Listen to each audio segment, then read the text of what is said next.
여러분 안녕하세요. 사실 제가 이 안녕하세요 인사를 하기가 민망합니다. 아무도 안녕하지 않기 때문에. 오늘 이 자리를 왜 오셨습니까? 태극기 흔들려고? 고함 지르려고? 조금 있다가 행진하려고? 문재인 욕 한마디 해보려고?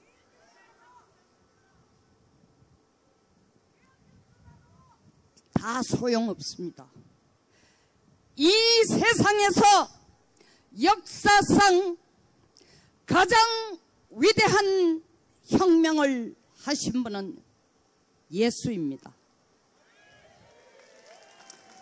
예수는 피를 흘려 2000년이 지난 지금도 인류의 죄를 구제해주고 있습니다. 크리스찬이 아니신 분들은 나는 예수제의 소리 듣기 싫다, 그 감정에 매달리시지 마시고, 제가 이 소개를 드리는 이유, 여러분들이 오늘 이 자리에 온 심정이 혁명을 할 준비가 안 됐다면 여러분 다 가짜입니다.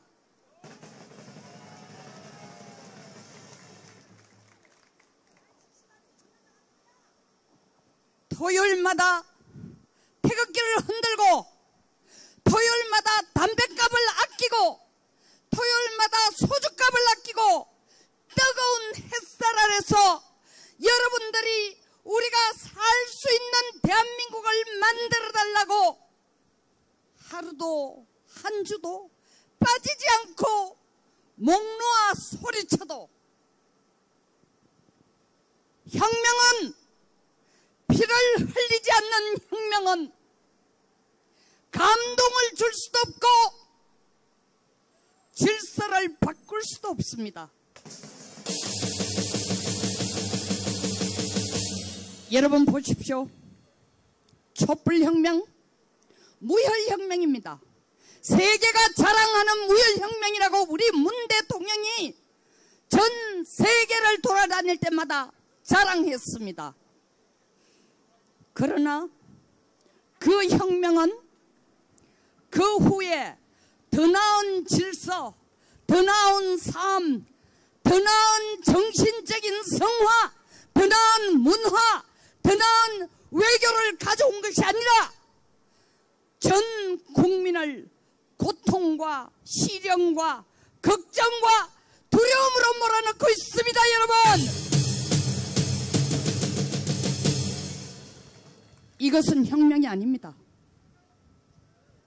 우리 우파가 지금부터 끌고 가야 할 혁명은 모두에게 감동을 주고 내가 목숨을 걸겠다라는 의지와 결심으로 이 자리에 나오시지 않으면 혁명이 아닙니다. 마치 여러분들은 토요일 오갈 곳이 없으니 거기 가서 태극기라도 들면 내 울분이 조금이라도 풀어질 것 같다, 그건 혁명이 아닙니다.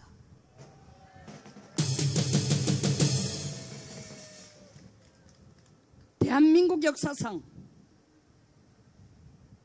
4.19도 그렇고, 저 좌파들은 5.19를 군사 쿠데타라고 하지만 5.16 혁명을 통해서도 그 다음 더 나은 것을 향해 우리가 나아갔었습니다.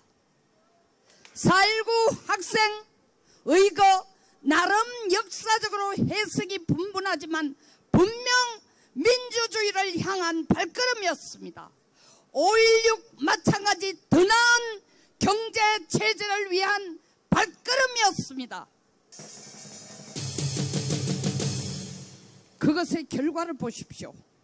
그 결과가 바로 지금의 대한민국 60년 만에 전 세계의 기록에서 한 번도 깨어지지 않은 기록을 깨며 60년 만에 500배의 경제 성장을 한 이 나라를 만든 근간이 4.19, 5.16 혁명입니다, 여러분.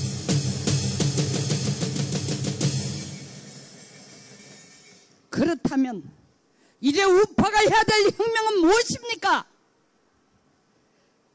비조직적이고 산발적이고 헌신하지 않고 봉사하지 않고 결기 없이 토요일이면 우르르 몰려서 와서 몇 시간 태극기 흔들고 또 흩어지고 혁명 아닙니다. 지금 우리가 해야 될 것은 보수의 혁명입니다, 여러분.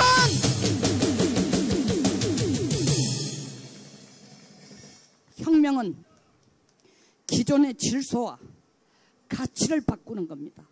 촛불혁명이 가져온 지금을 보십시오. 나라가 70년 전으로 되돌아가고 있습니다. 촛불혁명이 가져온 새로운 질서라는 게 전 세계에서 가장 가난하고 가장 폐쇄적이고 가장 독재 체제인 희한한 북한 체제를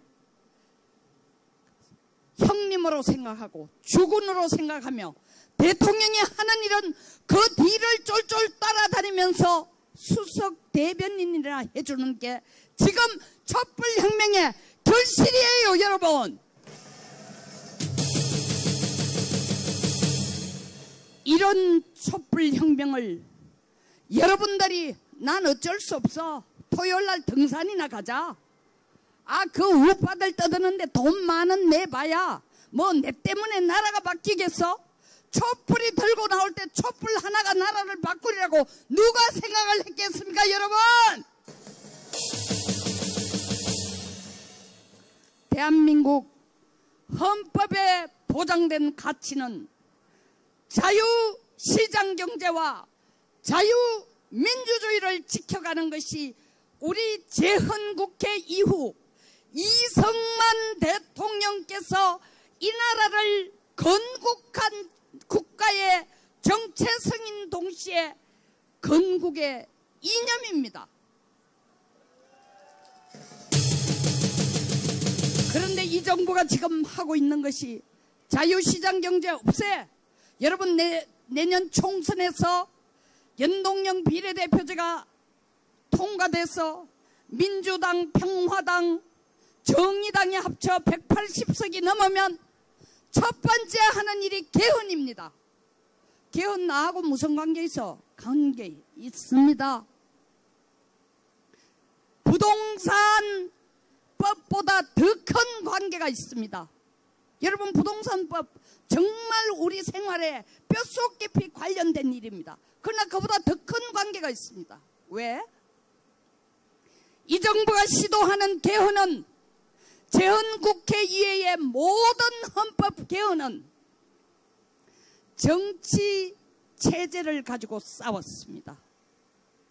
국가의 정체성과 싸우기 위해서, 정체성을 바꾸기 위해서 개헌한 적이 한 번도 없습니다. 대통령 중심제로 할 것인가, 의원 내각제로 할 것인가, 의원 집정부제를 할 것인가, 그걸 가지고 싸웠습니다. 그런데 이 정부는 개헌을 하자는 목적이 자유시장경제, 자유민주주의의 자유를 빼라는 겁니다. 여러분, 북한도 민주주의예요. 민주.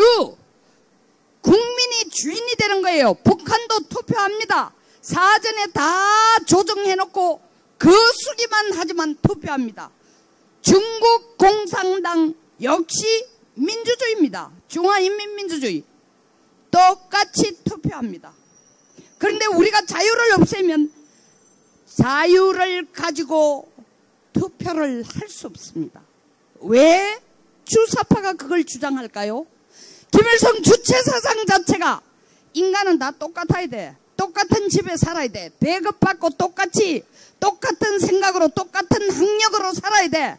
강남에 사는 인간은 때려 죽여야 돼. 좋은 차 타는 놈은 자본주의에 찌끄러기들이니까 죽여야 돼.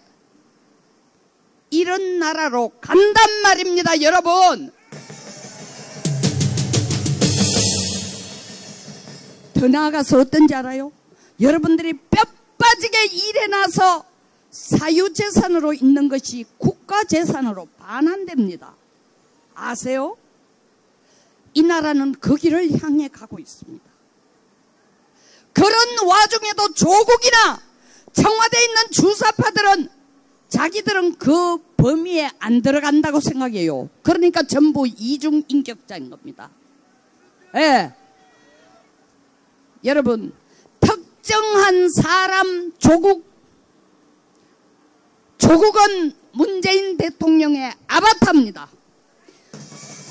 때문에 문재인이 어떤 일이 있어도 조국을 놓치지 않으려고 합니다. 조국이 누굽니까? 1989년에 산호맹을 만들었어요. 남한 사회주의 노동자 연맹. 이것은 북한을 나라로 참칭하는 것보다 더 위험한 거였어요. 산호맹 만들어 놓고 김일성과 소련에 보고를 했습니다. 우리가 연방제 통일을 만들어내겠다고 한 게 조국입니다. 아세요, 여러분? 제가 현 정치에 대해서 들어가려면 입이 너무 더러워지고 시간이 너무 걸리기 때문에 여기에서 멈추겠습니다. 이제 여러분들이 해야 될 일만 말씀드리겠습니다. 혁명을 해야 됩니다. 혁명은, 피를 흘리지 않는 혁명은 의미가 없습니다. 제가 이 얘기를 하니까 네가 무슨 도살자냐? 우리를 무슨 마장동 도살장에 있는 사람으로 취급하냐? 왜 피 흘려라 하냐? 피를 흘리는 심정으로, 피를 흘리겠다는 각오로 문재인을 이 비주에다가 잡아야 할 용기를 가져야만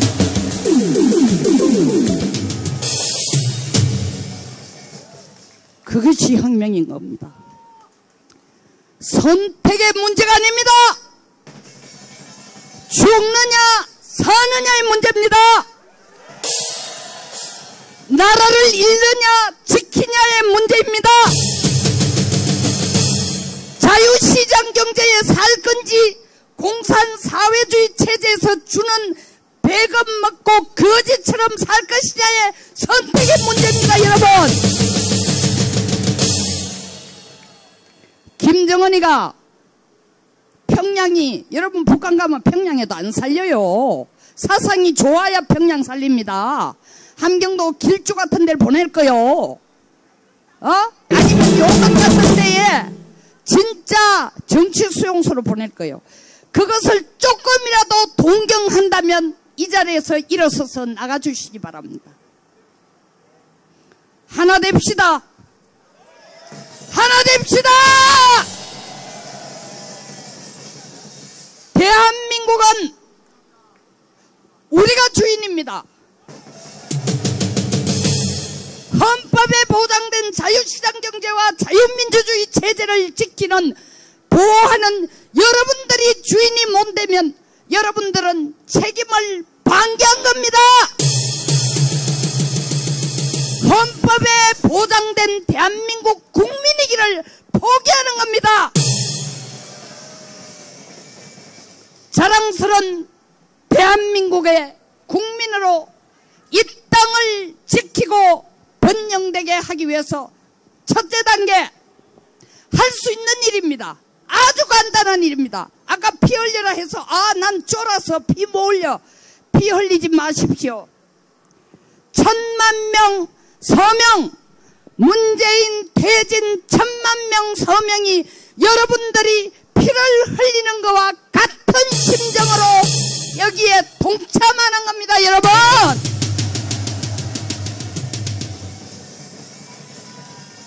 오늘 가실 때 서명용지 한 분이 10장씩을 꼭 받아가십시오.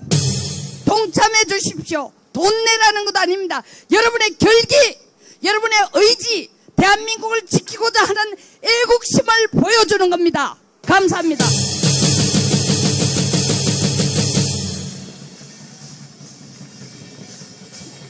자, 자, 이제 실전에 들어가겠습니다. 실전에 노래 하나 부르고 잠시 후에